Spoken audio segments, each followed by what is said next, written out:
ख्वाजा साहब, इस टाइम पे मोदी को क्या पैगाम देना चाहेंगे? मोदी को ऑलरेडी पैगाम मिल गया उन्होंने केड़े पैगाम दी उनको कलमा शहादत पढ़ने वालों का और गौमूत्र पीने वालों का कोई मुकाबला नहीं है। पाकिस्तान की मुसल्लह अफवाज ने जिस तरह भारत को जवाब दिया है उस पर पूरी कौम खुश है और इस वक्त पार्लियामेंट हाउस में अरकान पार्लियामेंट मौजूद हैं। कौमी असम्बली के इजलास में हम उनसे बात करेंगे। अरकान कौमी असम्बली से पूछेंगे कि इस लम्हा वो क्या महसूस कर रहे हैं और भारत को वो क्या पैगाम देना चाहते हैं। तो चलिए जानते हैं कौमी असम्बली के मेंबरान से। हमारी वो उसमें भी प्रेस ब्रीफिंग में भी उन्होंने बोला है, हमारे नेवल उसको जो रिप्रेजेंट कर रहे थे, तो उन्होंने कहा कि जब हमने बंदरगाह भी लाहौर में बता दुनिया को एक वो जिसको कहते हैं ना सनसनीखेजी फैला रहा था, खौफ फैला रहा था पाकिस्तान के अंदर। लेकिन जिस तरीके से आप सब ने, इलेक्ट्रॉनिक मीडिया ने, सोशल मीडिया ने, व्लॉगर ने, सोशल मीडिया एक्टिविस्ट ने, जिस तरीके से आप लोगों ने इस पैनिक का जवाब दिया और आपने पैनिक क्रिएट ही नहीं होने दिया, ये मैं समझती हूँ कि नैरेटिव की जंग में आप सबकी शाबाशी दो। अल्लाह का मैं सबसे पहले अल्लाह का शुक्र अदा करती हूँ और इज्जत जिल्लत उसके हाथ में, वो जिसे चाहे इज्जत दे, जिसे चाहे जिल्लत दे। और यकीनन जिस इज्जत से मेरे रब ने हमें नवाजा है, पूरी कौम शुक्रगुजार है और हम खराज तहसीन पेश करते हैं अपनी पाक फजाइया को, अपनी अफवाज को, जिन्होंने रातों को जाग कर हमारे सुकून को, हमारी अमन व अमान को बनाया।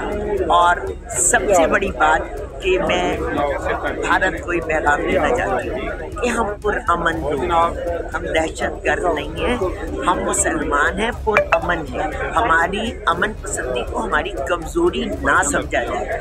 हमने बताया था उन्हें कि हम अपनी मर्ज़ी से टारगेट सेट करेंगे, हम अपनी मर्ज़ी से आपको जवाब देंगे और जब मुनासिब वक्त होगा जवाब देंगे। हमने आपको वक्त दिया कि समझ जाओ, लेकिन जब हमने करारा जवाब दिया और उन्हें धूल चटाई तो उन्हें भी चिट्ठी का दूध दिया।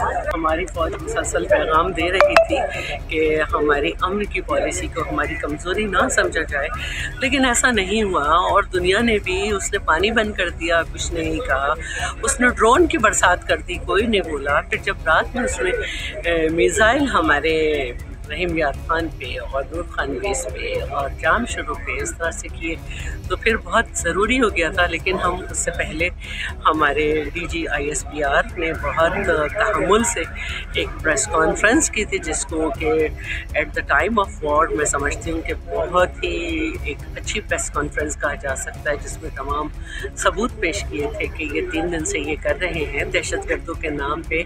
शीरखाड़ से लेके छोटे बच्चे, स्टूडेंट्स और खेतों में काम करने वाले मासूम किसान। और अगर आप आज देखें तो रावलपिंडी का अकलौता 8 बहनों का भाई जो कि चिप्स भेज रहा था, इनको दहशतगर्द करके मारा गया है। तो ये सब सबूत दिखाने के बाद वो वक्त आया कि जवाब देना पड़ा और फिर हमारी फ़ौज ने बुनियादन महसूस तरीके। मेरा ख्याल है कि मोदी ने हमेशा अपने पॉलिटिकल स्टैंडिंग के लिए कोई ना कोई रॉ के ज़रिए अपने मुल्क में वो कोई ना कोई वारदात कर डालता है और इल्ज़ाम वो पाकिस्तान पे डालता था। मेरा ख्याल है कि अब पूरी दुनिया को वाज़ेह होगा कि मोदी का चेहरा जो वो बेनकाब हो गया है। तो मेरा ख्याल है कि मोदी अपने इन सारे फेलियर्स के ऊपर फौरी तौर पर इस्तीफ़ा दें और घर जाएँ, ताकि कोई ऐसा कमांड सब जो खिते में का मोदी जो है ये बात का जो है वो बुचर है। तो मेरा ख्याल है कि इसने खिते है वो अमन को जो है खतरे में डाला हुआ है, तो इससे अवॉइड करना चाहिए और इस्तीफ़ा देना चाहिए। अल्हम्दुलिल्लाह अल्लाह का शुक्र अदा करते मुतमिन तो थे।